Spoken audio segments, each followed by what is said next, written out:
Na edição de hoje do Em Foco, a TV Judaica traz um encontro que marcou a comunidade. A palestra do advogado criminalista, mestre em direito e declarado sionista, Dr. Daniel Bialski, realizada na Sinagoga Ner Israel. Com o tema O Caçador de Antissemitas, Bialski foi além de uma simples exposição jurídica. Em uma fala firme, embasada e profundamente comprometida com a verdade, ele abordou os desafios contemporâneos do antissemitismo, que hoje se manifesta não apenas de forma explícita, mas também velada, disfarçada em discursos políticos, acadêmicos e nas redes sociais. Enquanto muitos assistem aos ataques se multiplicarem no ambiente digital e nas ruas ao redor do mundo, poucos escolhem enfrentar. E é justamente nesse ponto que o Dr. Daniel Bialski constrói sua atuação, na defesa intransigente da dignidade do povo judeu, utilizando o direito como instrumento de combate à intolerância. Durante a palestra, ele destacou a importância de não naturalizar o preconceito, de denunciar crimes de ódio e de fortalecer a identidade judaica como resposta ao avanço da desinformação e da hostilidade. Com exemplos concretos de sua atuação profissional, mostrou que combater o antissemitismo exige coragem, preparo técnico e posicionamento claro. O encontro na Ner Israel não foi apenas uma palestra, foi um chamado à responsabilidade coletiva. Um lembrete de que, enquanto muitos assistem, alguém precisa enfrentar.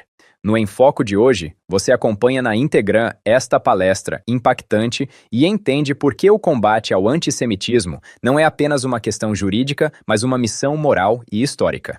Concluímos a edição de hoje, reforçando o nosso compromisso em trazer informação, reflexão e diferentes perspectivas sobre a realidade de Israel e do povo judeu. Bom, é um grande prazer estar aqui com vocês, nessa noite tão especial, com o nosso querido Dr. Daniel Bialski. Agradecer muito ao nosso querido Moshe Van Traub da comissão, daqui do Ner Israel. Ner Israel é uma sinagoga que prega o judaísmo. A gente quer unir todos os judeus aqui de Perdizes, da Pompeia, e poder criar um núcleo forte, porque só com a união a gente consegue ter a força e passar os ensinamentos, preservar a Torá e tudo que a gente precisa, né, os valores judaicos para as próximas gerações. Então, convido vocês a conhecerem aqui o lugar. É uma palestra incrível, onde a gente vai vivenciar aqui momentos de algo não tão legal, que é o antissemitismo, né? Não é alguma coisa que a gente gostaria de estar falando sobre isso, mas é algo importante, porque através que a gente reforça a nossa raiz, né, a gente sabe por que as coisas estão acontecendo, como a gente pode lidar com isso, e também entender que no final não adianta fugir, né? O Yehudi, o judeu, como o próprio Mordecai, agora a gente vai ter Purim, né? Ele falou para Esther, Esther, você não contou para Hashverosh que você é judia, mas no final, quando eles querem aniquilar todo mundo, quem é religioso, quem não é religioso, não fazem diferença. Então, quando a gente sabe valorizar nosso judaísmo, a gente sabe se unir, não fugir, se unir para combater o antissemitismo, a gente sair nas ruas, né, pregando o nome de Hashem no mundo, Hashem vai ser piedade da gente e, se Deus quiser, mandar coisas boas. Então, convite para vocês conhecerem aqui o lugar e agradecer a todos vocês, e principalmente aqui a TV Judaica, pela reportagem e a oportunidade que vocês estão dando para a gente. Muito obrigado, espero por vocês. Eu vou começar falando desse título que colocaram da palestra, Caçador de Antissemita, que isso eu devo ao Moishe e ao Denis, que está por aí em algum lugar aqui, que quando começou toda essa questão da guerra, as pessoas brincavam isso, tudo chegava mensagem, WhatsApp, mas eu não sou o único, tá? A comunidade tem vários advogados, a comunidade, a CONIB, eu vou ficar um pouquinho mais para cá, porque a turma de lá não enxerga.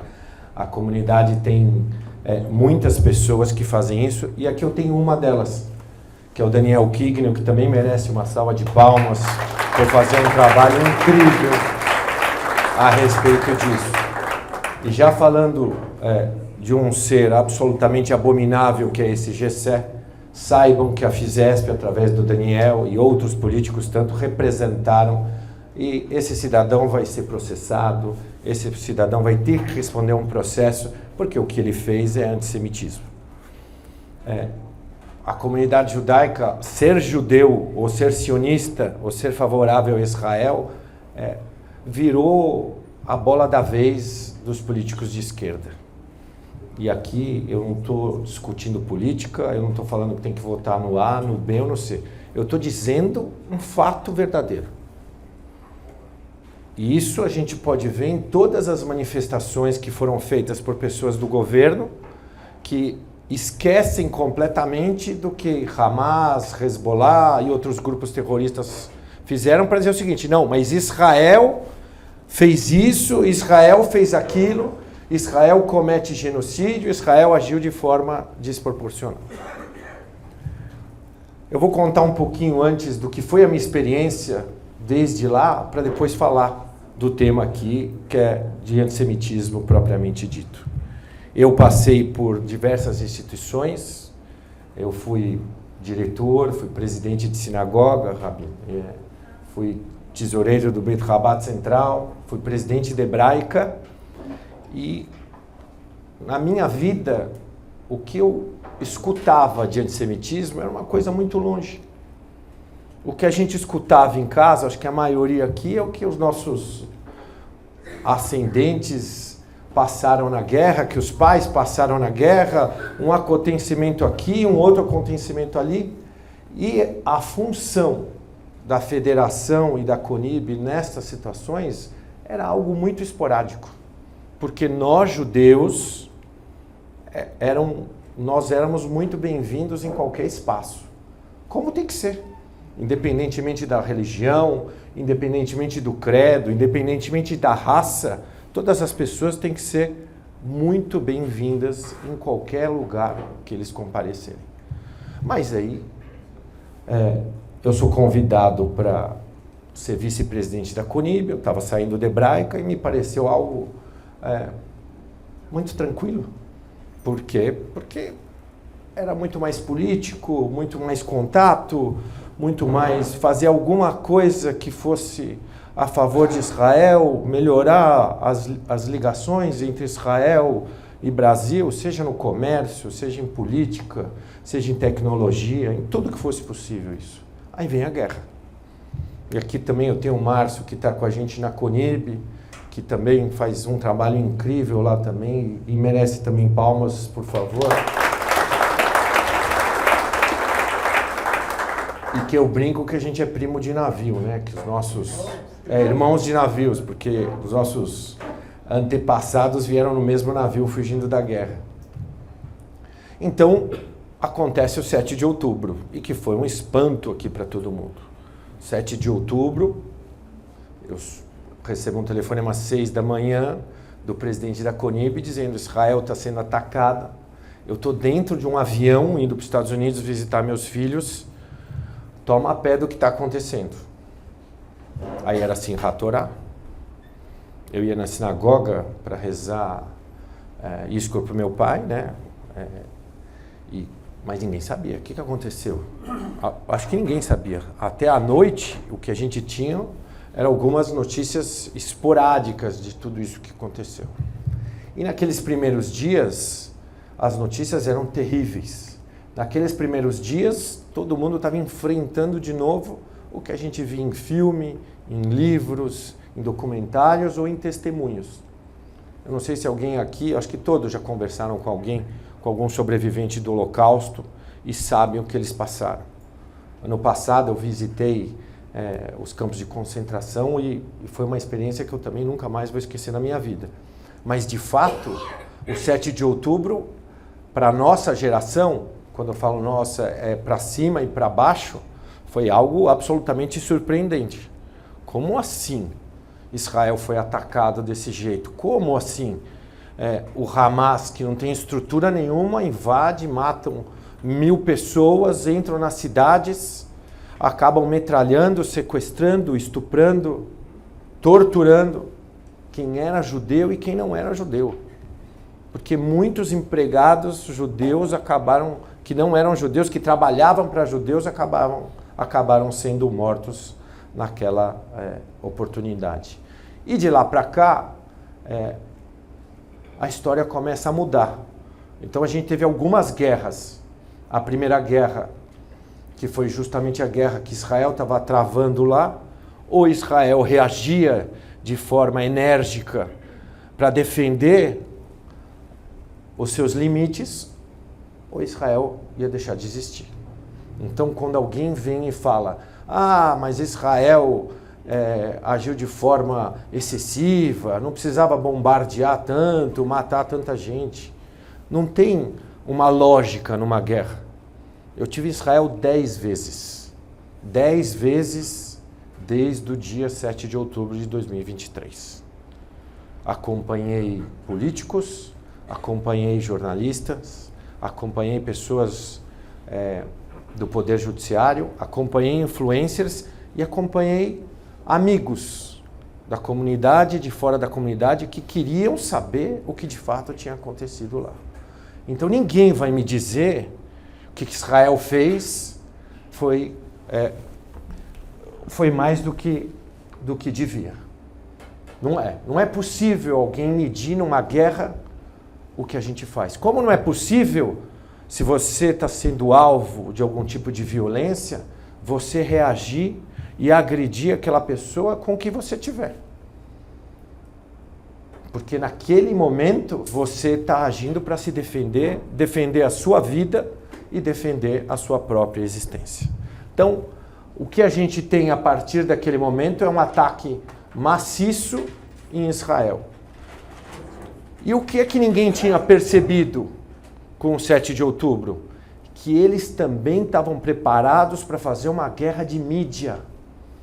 Eles plantavam na mídia mentiras e mentiras e mentiras, aumentando as coisas, inventando coisas a respeito do que o exército de Israel fazia.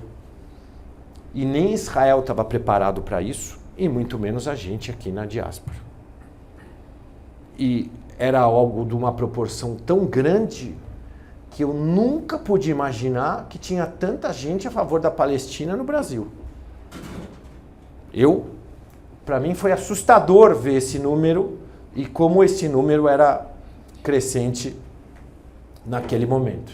Então Israel passa a ter uma guerra de mídia e a guerra física lá, justamente para defender o seu território. E que aconteceu, e o que acontecia aqui na diáspora, por exemplo, no Brasil, a gente também teve que travar algumas guerras. A primeira guerra é uma guerra de versões. Porque pessoas poderosas, porque pessoas influentes estavam plantando mentiras nos jornais, nas televisões, nas redes sociais. E isso causava com que os judeus, que até então sempre eram muito benquistos, sempre eram pessoas que os racistas gostavam de dizer, não, mas eu tenho amigos que são judeus, frequentam minha casa. Eles adoravam dizer isso quando tinha algum tipo de acusação nesse sentido. Estas pessoas começavam a nos enxergar como inimigos, como pessoas que eles não queriam conviver. E o governo do Brasil, da mesma forma, e quando eu falo governo federal.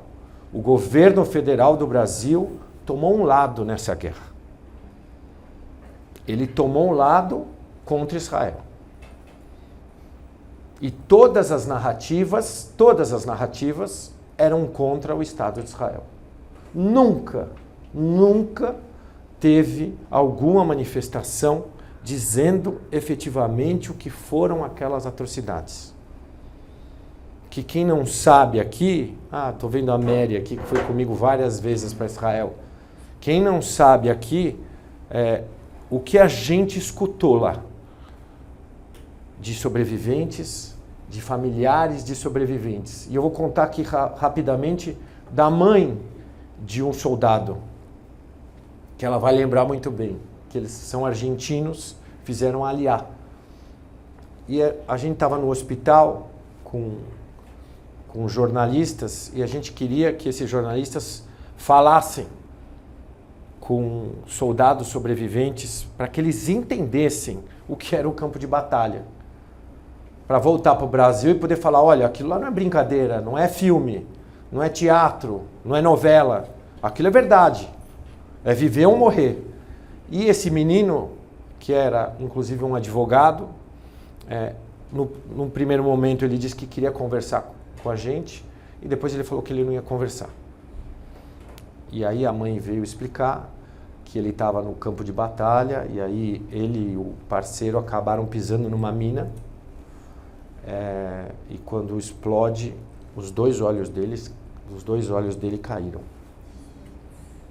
E os dois olhos caíram e o soldado que estava com ele só teve uma reação rápida, pegou os olhos, colocou e amarrou a cabeça dele, e aí viu também que atingiu aqui um pedaço da cabeça e pegou e sobreviveu e acabou, e ele estava ali no hospital.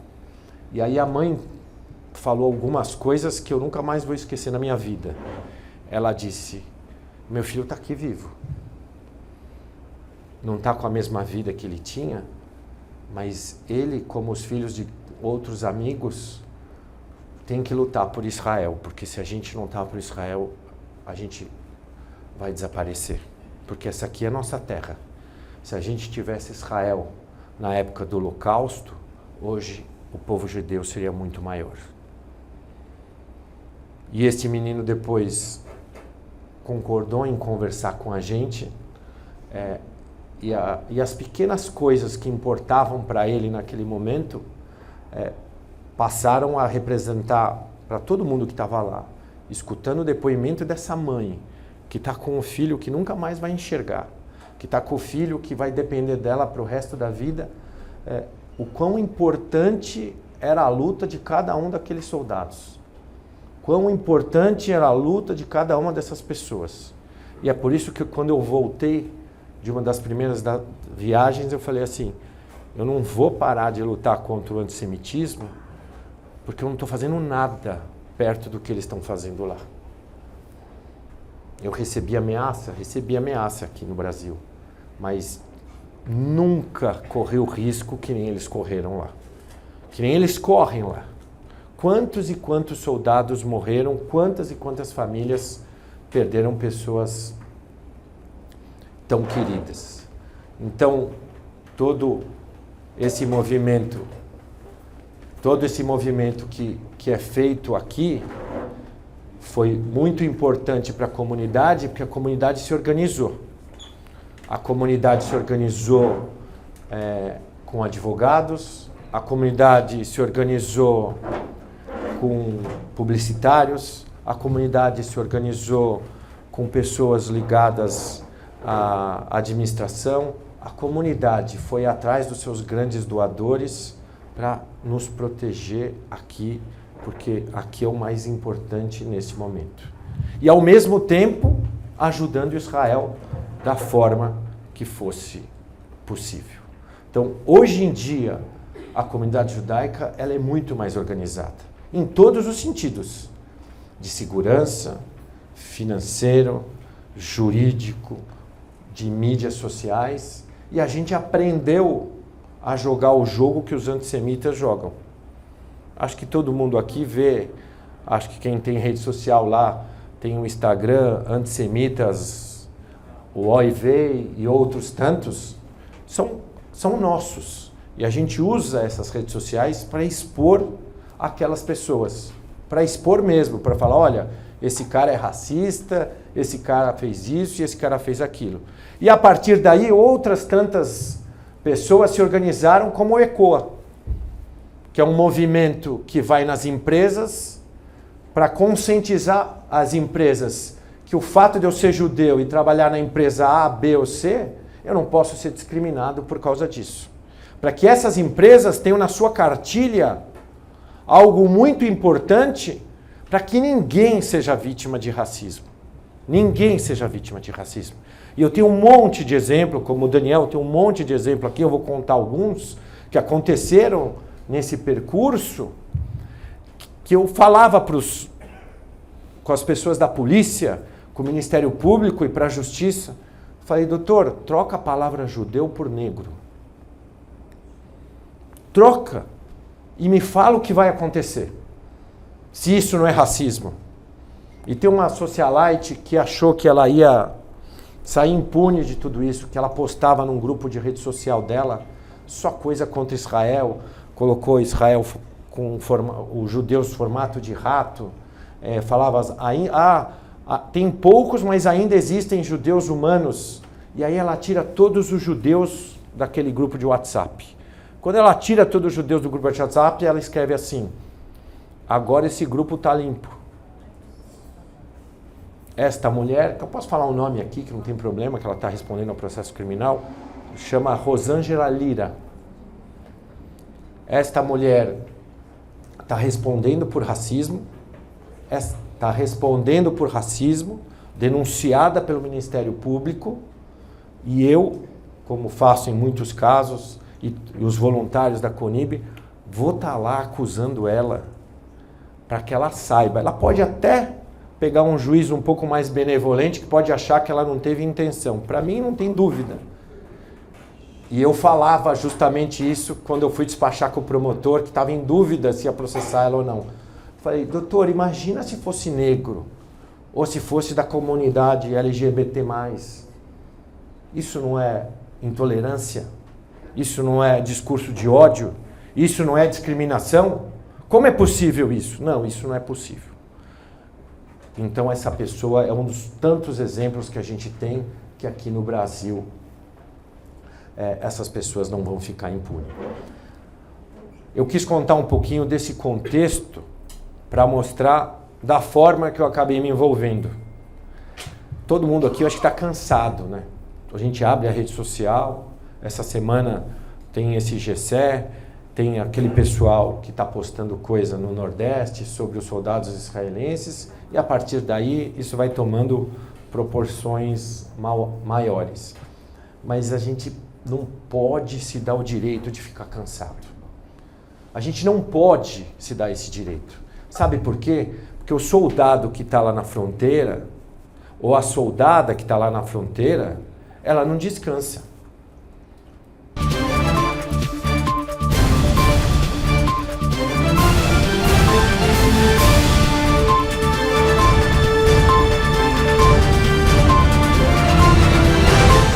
Para não ficar de fora e poder assistir 24 horas por dia a TV Judaica, baixe agora mesmo o aplicativo em seu celular, disponível na App Store e Google Play. E assista também em sua Smart TV, direto da loja de aplicativos do seu aparelho, totalmente gratuito. TV Judaica, a primeira televisão judaica brasileira.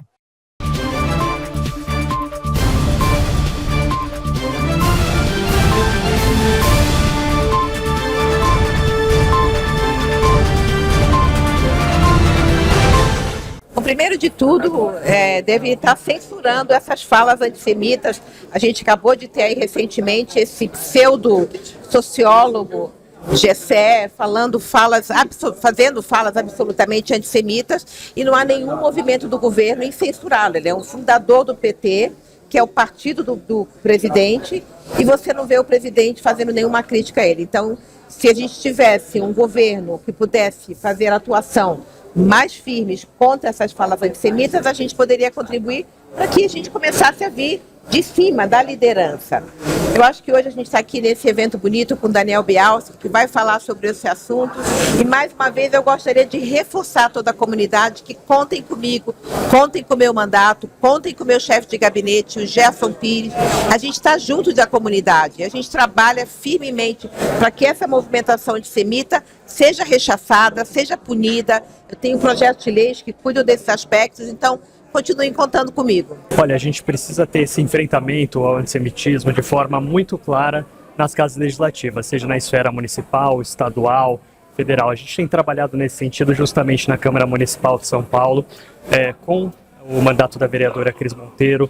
A gente apresentou uma lei para que nós não tenhamos o negacionismo do Holocausto nas escolas. É fundamental que os nossos jovens, que as nossas crianças possam conhecer a história verdadeiramente ela aconteceu, e assim a gente poder combater o antissemitismo de forma plena, toda a sociedade. Esse deve ser um compromisso não só da comunidade, mas de toda a sociedade paulistana, de toda a sociedade brasileira. E se algo acontecer com a comunidade judaica do Brasil, a gente tem um lugar para ir lá, graças a eles. Então, o trabalho que a gente faz aqui é um trabalho muito menor. É importante, mas todo mundo aqui tem que fazer. Não é porque eu sou advogado, não é porque eu estou lá representando a comunidade que eu tenho mais relevância do que qualquer um aqui. Tanto que quando tem aqueles movimentos, olha, vamos denunciar o Instagram, todo mundo se une para fazer esse tipo de coisa. Tá calor aqui?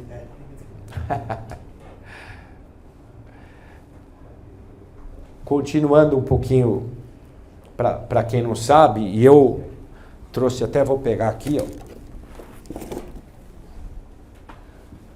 A coisa se tornou tão importante para a gente no Brasil que a CONIB criou aqui um guia, ó, Guia de Combate ao Antissemitismo. E eu trouxe exemplar aqui para todo mundo, porque aqui conta toda a história do antissemitismo, seja o antissemitismo do aspecto jurídico, seja o antissemitismo do aspecto histórico, seja o antissemitismo atual.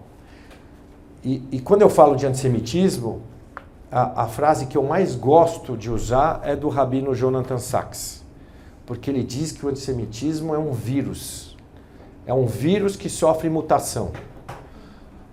No passado, ele atacava a nossa crença religiosa com aquelas acusações do libelo de sangue, acusavam os judeus de matar criancinha e colocar o sangue delas na matzá.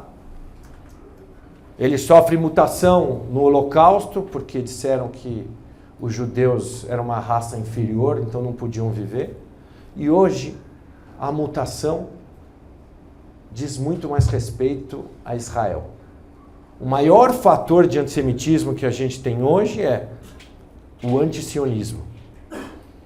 E muitas pessoas escorregam quando falam disso, e se vocês prestarem atenção nos discursos das pessoas que falam mal da comunidade judaica e de Israel, eles começam falando de Israel, começam falando do Netanyahu, começam falando dos excessos, em algum momento eles vão falar assim, mas os judeus são assim mesmo.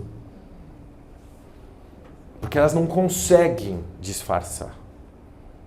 O 7 de outubro trouxe duas coisas para a gente. Uma união que a comunidade judaica não tinha, em todos os países do mundo, com Israel, e fez com que todos esses antissemitas saíssem dos bueiros, saíssem dos buracos, saíssem da escuridão. Eu sei muito bem quem são todos os políticos, todos os jornalistas que têm algum cunho de antissemitismo. A gente tem isso muito bem identificado, para saber lidar com cada frase. E tem aquelas pessoas que são as mais perigosas, que são as dissimuladas. Quem é o dissimulado? O dissimulado é aquele que fala de Israel, mas ele para no momento que ele for ultrapassar o que é chamado liberdade de expressão. E o que a gente mais vê hoje em dia é essa discussão. Eu tenho o direito de falar o que eu quiser com a pessoa ou nas redes sociais, você tem o direito de você falar o que você quiser. Só que você pode ser responsabilizado por isso. É o que diz a lei. É o que diz as normas que regulam esse direito aqui no Brasil.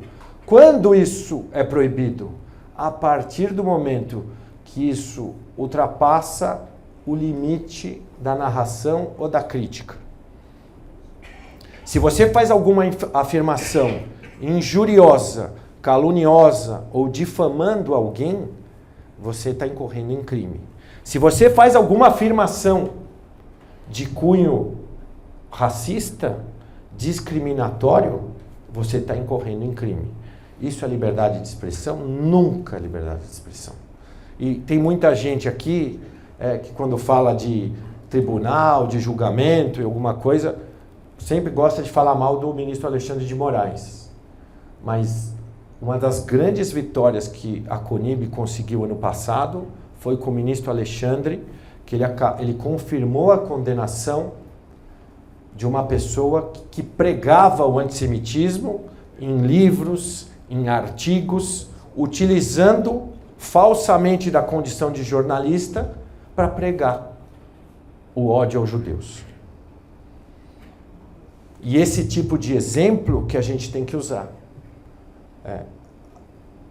Quando acontece algo que nem esse, de uma condenação, a gente divulga. Por que a gente divulga? Porque a gente precisa de exemplos. A gente precisa de exemplos na sociedade para tentar educar a sociedade.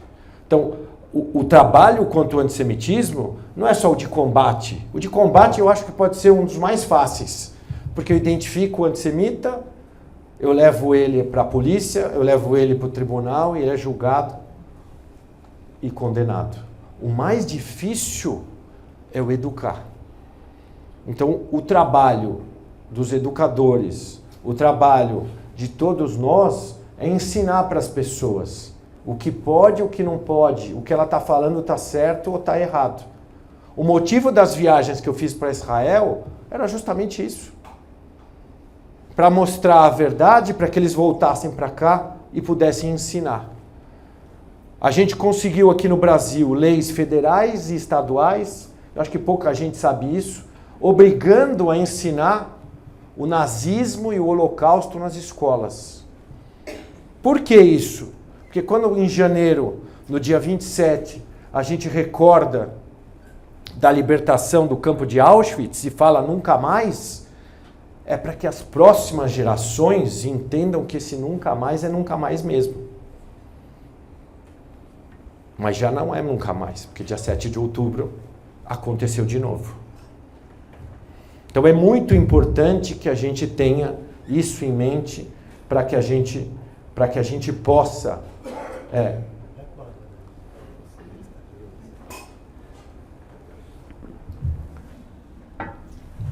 para que a gente possa efetivamente atuar contra o antissemitismo. Como eu disse para vocês, essa cartilha aqui que foi feita pela CONIB, ela não é pequena, ela é grande, mas quem tiver curiosidade e não quiser levar por escrito, eu posso até mandar por via digital. Mas ela é dividida em coisas que são definições que todos nós aqui temos que saber. O que é ser judeu, o porquê das nossas ligações com Israel. Israel ou israelense, todos são judeus. O que é o movimento sionista? Discursos de ódio e limites de expressão. Racismo, antissemitismo, negação do holocausto, antissemitismo online, fake news e o AIRA. Eu não sei se as pessoas aqui sabem o que é o AIRA. O AIRA é o Instituto de Recordação do Holocausto. E por que o AIRA é tão importante quando a gente fala de antissemitismo? Porque o AIRA, historicamente, colocou todos os exemplos de discriminação que aconteceram e, a partir disso, estabeleceu princípios de classificação, o que é racismo e antissemitismo e o que não é. Eu dizer, por exemplo, que todo judeu que está no Brasil está aqui como um agente espião do Estado sionista é antissemitismo. Eu dizer que é uma mentira que todos os judeus controlam a imprensa é antissemitismo.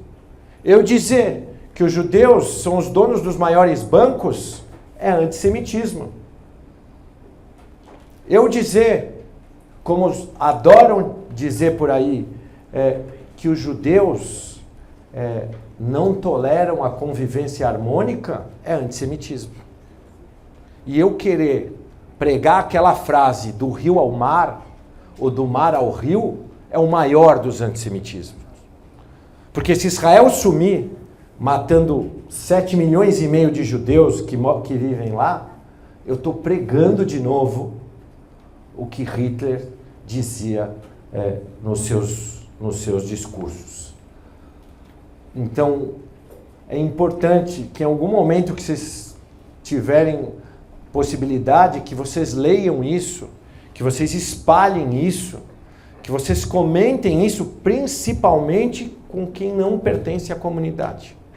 Para mostrar que um judeu, ele não tem um estereótipo diferente, que o judeu não tem uma vida diferente, que o judeu não é uma pessoa diferente.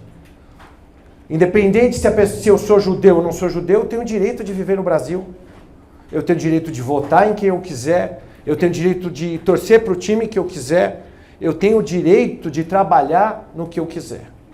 O Brasil, quando abriu as portas para tantos sobreviventes, ele abriu prometendo, e isso está na Constituição, prometendo que todos nós, independentemente do credo, da religião ou da raça, somos iguais perante a lei.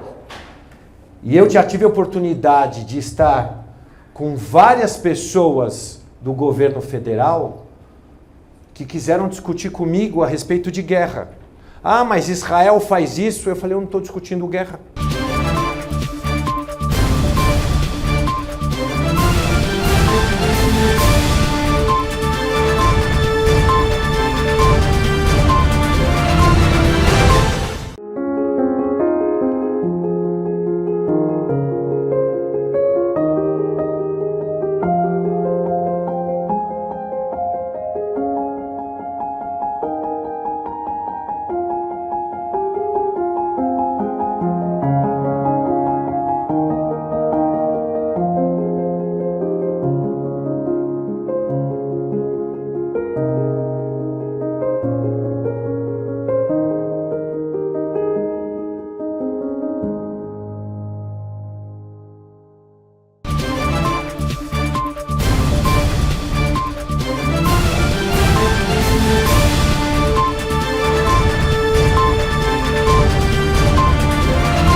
Olha, é muito bom a gente poder olhar para a realidade brasileira e reconhecer que o Judiciário, o Ministério Público tem encampado a nossa luta contra o antissemitismo. Em muitos países o antissemitismo ele não é visto como racismo. E o Brasil já há muitos anos classificou o antissemitismo expressamente como crime de racismo. Então esse apoio que a gente recebe das instituições brasileiras nos dá a segurança que os judeus brasileiros precisam ter de que seus direitos serão respeitados e aqueles que cometerem atos de antissemitismo serão responsabilizados. É daí que o papel do Daniel Bialski e de todos os outros membros do jurídico da CONIB, da FISESP e de outras federadas é tão importante. E nós sabemos que o resultado está aí para todos nós. Os autores dos crimes de antissemitismo são responsabilizados e os judeus hoje podem viver em segurança no nosso país. A minha discussão aqui é de antissemitismo. A minha discussão é que você, pelo cargo que você ocupa, político, você não pode deixar de combater o antissemitismo. Porque o antissemitismo hoje, ele afeta os judeus, mas amanhã ele vai pegar as outras minorias ou as outras religiões. Algo que todos esquecem, porque querem esquecer ou não querem observar, seja o presidente, os ministros que tanto falaram contra Israel, é que o Hamas tem nos seus primeiros artigos pregar a destruição de Israel e a morte, Rabino, a morte de todos os judeus do mundo.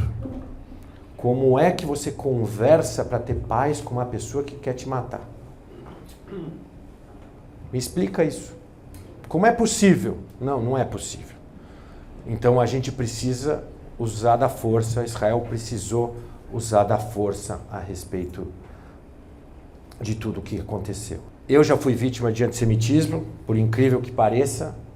A pessoa que cometeu esse ato antissemita até foi em Juqueí, ela acabou sendo condenada e foi uma sentença exemplar que o juiz condenou ela a pagar 360 mil reais para uma instituição judaica beneficente.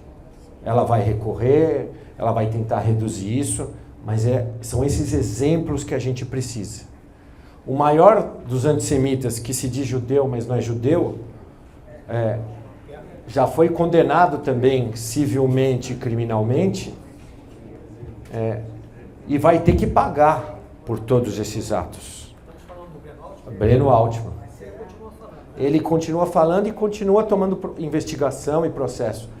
Vocês não sabem aqui, mas, por exemplo, o presidente do PCO, que é aquele partido da causa operária, está respondendo processo criminal por antissemitismo, que a gente, CONIB, deu andamento junto ao Ministério Público.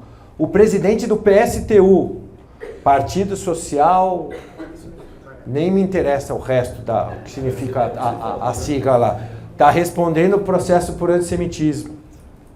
E a gente tem espalhado pelo Brasil, espalhado mesmo pelo Brasil, casos em todos os estados, processos, inquéritos, fora o que a gente pede para a polícia investigar, só que a gente não consegue dar conta de ver o andamento. Imagina que a CONIB recebia uma denúncia de antissemitismo por mês e passou a receber 5, 8, 10 mil denúncias de antissemitismo. Porque as pessoas fazem um comentário antissemita num post, porque a pessoa no trabalho fala alguma coisa que não deve, porque no aeroporto, porque num show, porque mandou um e-mail, porque publicou um artigo, porque um professor na faculdade fala algo de cunho antissemita, e aí, além das providências, a gente tem que ir na faculdade e conversar com o reitor, conversar com o diretor para explicar, olha, isso aqui não é possível. Como é que vocês permitem que numa faculdade um professor pregue o discurso de ódio? É difícil, é muito difícil o trabalho que é feito pelas federadas, o trabalho que é feito pela CONIB, muito difícil. E falta material humano.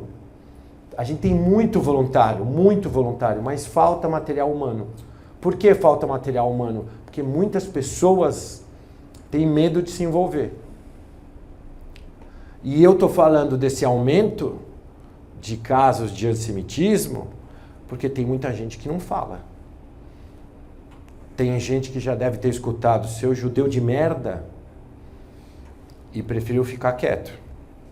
Se fosse há 15 anos atrás, a gente adoraria, quando não tivesse celular, câmera, por aí, lidar com isso de outra forma. Mas a gente não pode fazer isso. Mas muitas pessoas engolem. Então, toda vez que eu vou falar de antissemitismo, a primeira coisa que eu falo, quando as pessoas me falam, qual é o seu conselho? Você foi vítima de antissemitismo? Conta, denuncia. Você tem vários canais para denunciar. Eu recebo, e não é brincadeira o que eu vou falar, porque eu posso mostrar. Eu recebo no meu Instagram, no meu WhatsApp, todo dia, algum vídeo, algum comentário, alguém que fez isso, e as pessoas me mandam justamente para que eu possa direcionar, para que eu possa encaminhar. Mas, independentemente disso, da gente encontrar um clima hostil, hoje está um pouco melhor, porque a guerra acabou. Mas pode piorar se Israel atacar o Irã. Hoje o clima está um pouco melhor.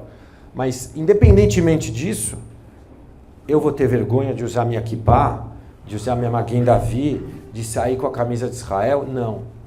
Não pode ter vergonha. Eu não posso ter vergonha de dizer que sou judeu. Vergonha tem que ter quem falar alguma coisa a respeito disso perto de mim. Essas pessoas têm que ter vergonha. Essas pessoas têm que entender que tudo que eles pensam a meu respeito tem um limite. E se eles externarem isso para fora, eu vou tomar atitude. Eu vou atrás. E quando eu falo eu vou atrás, eu não estou falando eu, pessoa física, eu estou falando pessoa jurídica. Estou falando liderança comunitária. E aqui, apesar de não ser o tema, teve uma polêmica há pouco tempo atrás envolvendo o presidente da CONIB, o Cláudio Lutemberg. Porque ele esteve em Brasília, num evento em qual ele foi chamado para que pudesse ter algum tipo de interlocução com o governo. Porque o governo, desde o dia 7 de outubro, nunca recebeu a comunidade judaica. Presidente, ministros, não receberam a comunidade judaica. Não fizeram um movimento de combate ao antissemitismo. Então, o Cláudio é convidado para esse evento para falar sobre o quê? Antissemitismo. Para conseguir o quê? a colaboração do governo no combate ao antissemitismo, para que o presidente parasse de falar as coisas que ele fala, porque quando ele fala contra Israel, ele não está falando contra Israel, ele está falando contra a gente aqui, comunidade judaica. Porque a pessoa não sabe distinguir. Para todo mundo, Israel, judeu é Israel. Tem tanta gente ignorante no país que eles não têm noção para fazer esse tipo de distinção.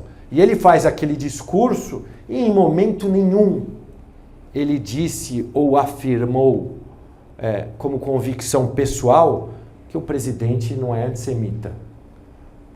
O que ele menciona é que o presidente Lula, isso é fato, foi o primeiro presidente do Brasil a visitar Israel, foi o primeiro presidente do Brasil a colocar flores e acender vela no Yad Vashem, mas também foi o primeiro presidente do Brasil que visitou Yasser Arafat. Só um comentário, ele não visitou o túmulo de Reza. Então, eu sei. Então, e o presidente vai até o governo e no discurso dele ele menciona isso e o que ele faz na elaboração dessa narrativa é tentar aproximar os discursos para que a gente pudesse ter algum tipo de aproximação com o governo. E disse, eu não acredito que o presidente Lula seja antissemita. Está muito longe de dizer que o presidente não é antissemita.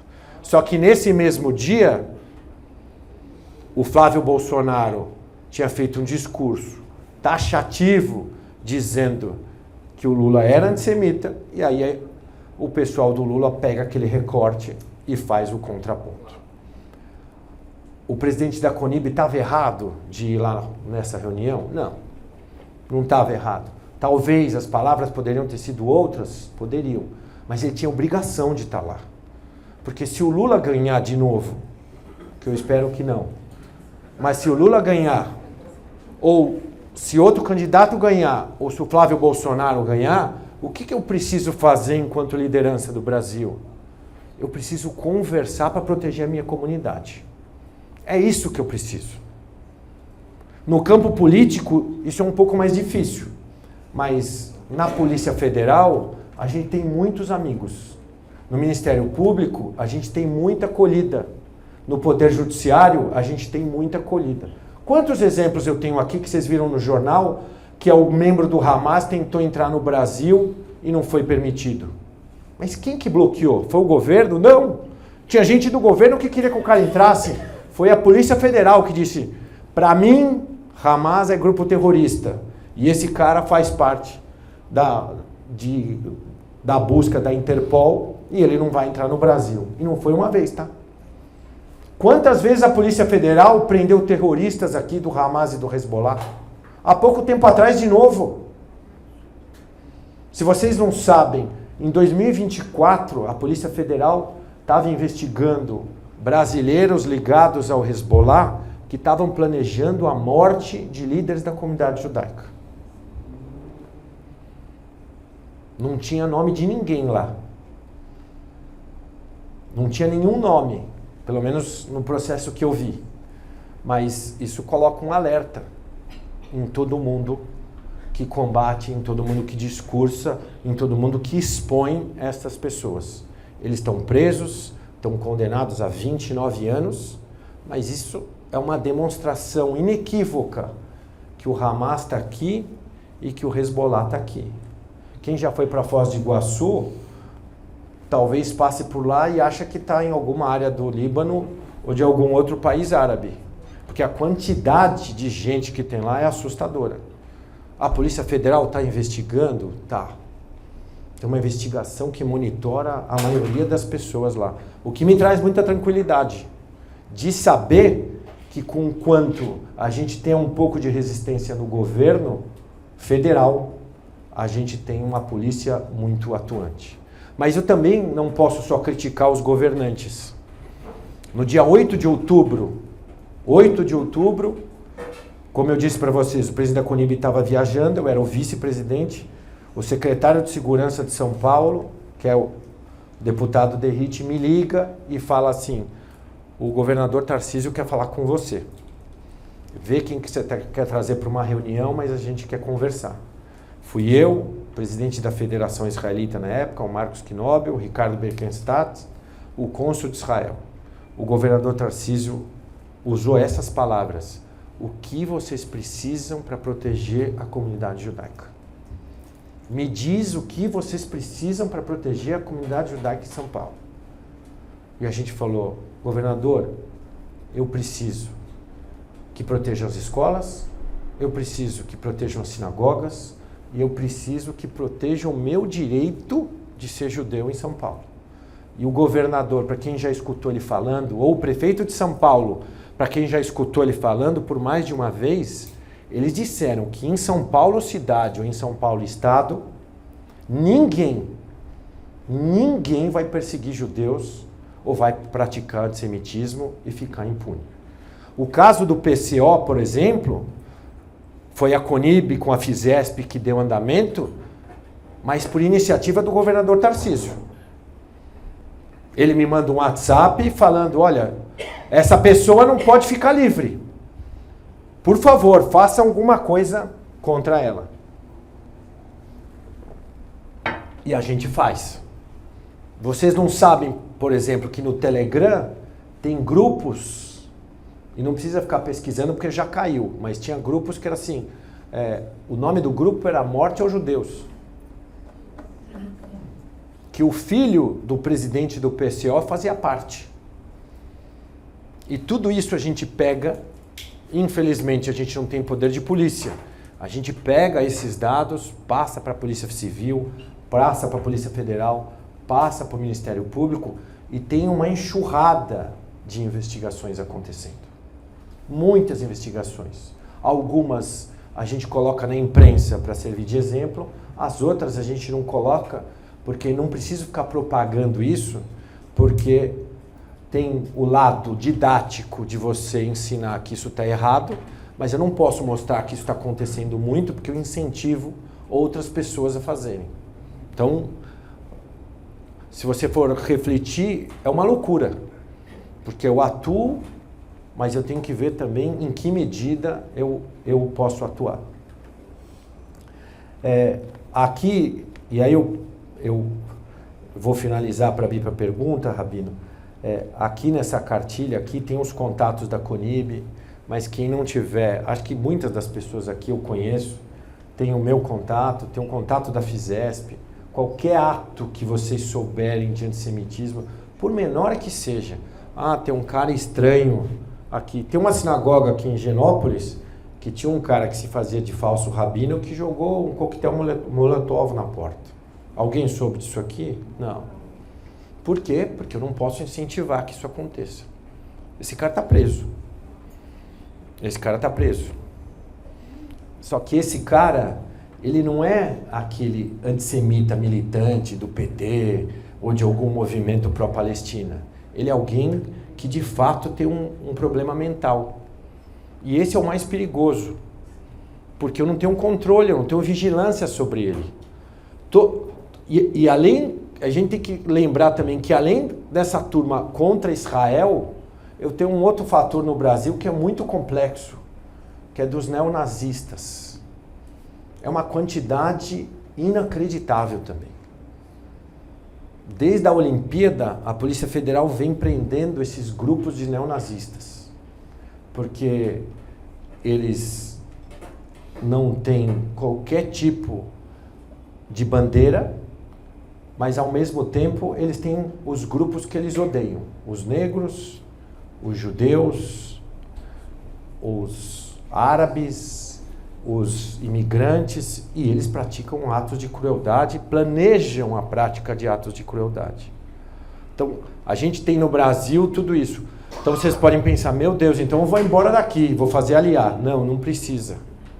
Não precisa ir embora daqui. Rabino, pode continuar com a tua sinagoga aqui, a comunidade pode ficar aqui, pode crescer, que daqui uns 2, 3 anos você mude para uma casa maior, com mais gente, porque a gente não precisa sair do Brasil. O Brasil tem uma lei perfeita de combate ao antissemitismo? Não. A gente tem uma lei aqui que fala de racismo.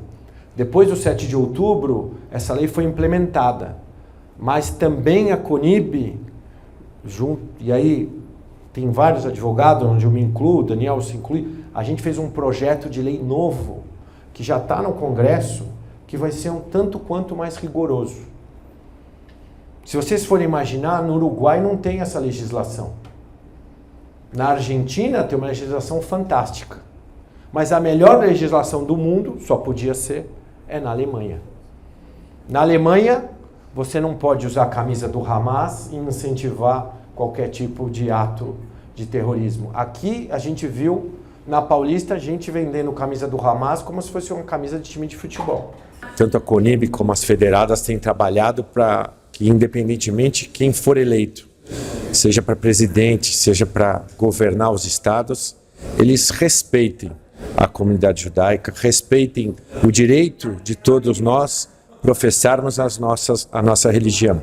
Isso está garantido na nossa Constituição, isso está garantido nas nossas leis, e eu, enquanto membro da CONIB, enquanto advogado, que com muitos outros trabalha em prol da nossa comunidade, vamos continuar trabalhando para que as pessoas que ultrapassem esse limite, que cometam qualquer tipo de ilicitude, elas sejam investigadas, elas sejam processadas, elas sejam punidas. O Brasil não é um lugar de antissemitismo. No Brasil, o antissemitismo, o racismo, a discriminação não é permitido. E a gente vai continuar lutando para que isso nunca mais aconteça. Você me fale um conselho que você daria hoje para o público diretamente da TV Judaica. Que não tenha medo, que não tenha qualquer tipo de receio de externar a sua religião. Do mesmo jeito que a gente tem um time de futebol, que é uma paixão, a nossa religião é algo que é próprio de cada um de nós. Nós, judeus, temos que ter orgulho de podermos dizer que somos judeus, de usar os símbolos que são do judaísmo, da mesma forma que os cristãos, que os árabes ou os que professam qualquer outro tipo de religião no Brasil, independentemente se são maioria ou se são minoria. O meu direito acaba quando começa do outro e vice-versa.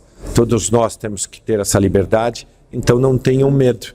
E se algo acontecer, denunciem, procurem a polícia, procurem a Federação Israelita, procurem a CONIB, procurem alguém que seja uma referência para que essa pessoa que eventualmente tenha praticado algum ato contra você possa ser identificada, possa ser processada e possa ser punida.